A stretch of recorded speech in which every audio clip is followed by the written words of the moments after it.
எங்க அப்பா ஒரு சாதாரண டூ வீலர் மெக்கானிக் தான்.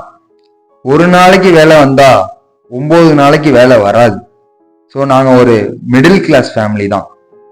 ஸோ நாங்க இப்போ இப்படி இருக்கிறப்ப எங்களோட பிரச்சனையே எங்க அப்பா பண்ற இந்த ஒரு விஷயம்தான், கோயிலுக்கு செய்யறது. அப்படி என்னடா உங்க அப்பா பெருசா கோயிலுக்கு செய்யறாருன்னு கேட்டீங்கன்னா அங்கதான் பிரச்சனையே.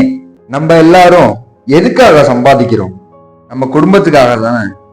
பட் ஆனா இங்க அப்படியே ஆப்போசிட். எங்க அப்பா சம்பாதிக்கிற மொத்த பணத்தையும் கோயிலுக்காகவே செலவு பண்ணிடுவாங்க.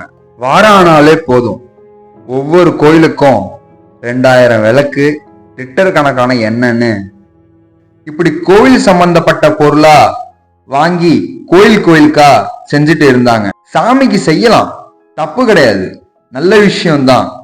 அதுக்குன்னு இப்படி அடிமுட்டாளா இருக்கக்கூடாது. எந்த அளவுக்குன்னா, இப்போ ஒரு கல்லை பார்த்து எங்க அப்பாட்ட இது ஒரு சக்தி வாய்ந்த தெய்வ கல்லுன்னு சொன்னா எங்க அப்பா அத டெய்லியும் வழிபடுவாங்க. ஏன்னா அந்த அளவுக்கு எங்க அப்பா ஒரு மூட நம்பிக்கை உள்ளவர். இத பார்த்துட்டு இருந்த எனக்கு எங்க அப்பா மேல கொஞ்சம் கொஞ்சமா வெறுப்பு தான் வர ஸ்டார்ட் ஆனிச்சு. கடன் வாங்கியாச்சும் கோயிலுக்கு செய்யறத செஞ்சிடுவாங்க.